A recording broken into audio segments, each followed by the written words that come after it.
अतुल सुभाष, एक हिला देने वाली दास्तान। अतुल सुभाष की कहानी, उनके जीवन का अंतिम वीडियो और उसके बाद उपजी बहस ने पूरे देश को झकझोर कर रख दिया। एक एआई इंजीनियर जिसने अत्यंत प्रतिभाशाली और सफल जीवन जिया, वह न्याय प्रणाली और सामाजिक व्यवस्थाओं से इतना आहत हुआ कि उसने आत्महत्या जैसा कठोर कदम उठाने का निर्णय ले लिया।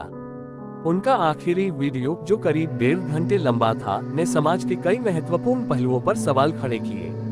इसमें उन्होंने बताया कि किस तरह उनकी पत्नी, न्यायपालिका और समाज ने उन्हें हाशिए पर ला खड़ा किया था।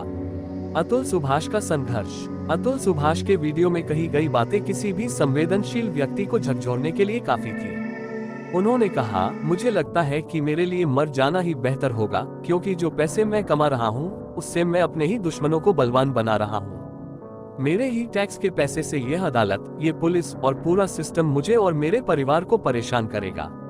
उनकी यह पीड़ा न्याय व्यवस्था की उस कड़वी सच्चाई को उजागर करती है, जिसे शायद ही कोई व्यक्ति नजरअंदाज कर सकता है। उनकी पत्नी ने उन पर दहेज, गुजारा भत्ता और अप्राकृतिक यौन संबंध जैसे गंभीर आरोप लगाए थे। इन मामलों में उन्हें बेंगलुरु से बार बार बुलाया गया, 3 सालों में 120 बार और 40 से अधिक पेशियों के लिए। इस प्रक्रिया ने न केवल उन्हें आर्थिक रूप से कमजोर किया, बल्कि मानसिक रूप से तोड़ दिया। न्याय प्रणाली पर सवाल। अतुल ने अपने वीडियो में आरोप लगाया कि उनके केस की सुनवाई कर रहे जज ने सेटलमेंट के लिए 25 लाख रुपए की रिश्वत मांगी। उन्होंने कहा कि इस न्याय प्रणाली में उन्हें कहीं भी न्याय नहीं मिला। उनके अनुसार उनकी पत्नी ने कानून का इस्तेमाल एक हथियार के रूप में किया। ये कहना अतिशयोक्ति नहीं होगा कि अतुल सुभाष का केस एक ऐसा उदाहरण बन गया है जिसमें कानून का दुरुपयोग पुरुषों को प्रताड़ित करने के लिए किया गया। गुजारा भत्ता के नियम और उनकी विडंबना। सुप्रीम कोर्ट ने इस मामले के बीच रजनेश बनाम नेहा केस का हवाला देते हुए कुछ दिशा निर्देश जारी किए। इनमें कहा गया कि गुजारा भत्ता देते समय निम्नलिखित बातों पर ध्यान दिया जाना चाहिए। पत्नी और बच्चों की अनिवार्य जरूरतें क्या हैं? पति पत्नी की व्यक्तिगत योग्यताएं और रोजगार की स्थिति। आवेदक के पास कितनी संपत्ति और आय है? पत्नी ने विवाह के बाद किसी प्रकार की नौकरी छोड़ी है या नहीं?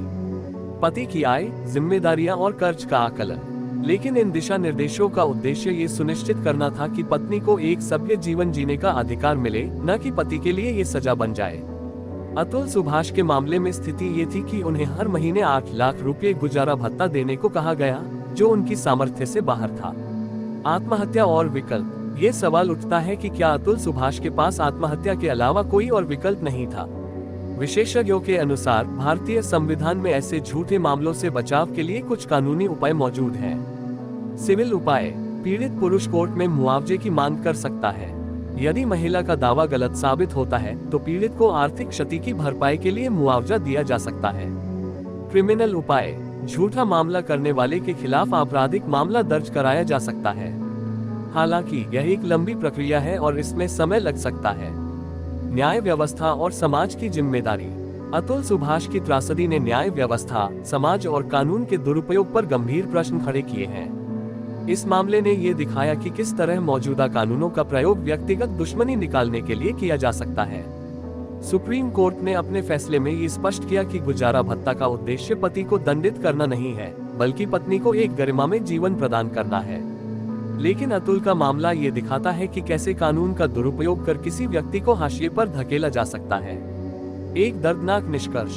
अतुल सुभाष की आत्महत्या सिर्फ एक व्यक्ति की मौत नहीं है, बल्कि यह हमारे समाज और न्याय प्रणाली पर एक कड़वी टिप्पणी है। ये घटना हमें ये सोचने पर मजबूर करती है कि क्या हम एक ऐसे समाज में रह रहे हैं जहां कानून का उद्देश्य न्याय दिलाने की बजाय एक पक्षीय हो गया है। यह आत्महत्या हमें ये याद दिलाती है कि न्याय सिर्फ कागजों पर नहीं, बल्कि व्यवहार में होना चाहिए।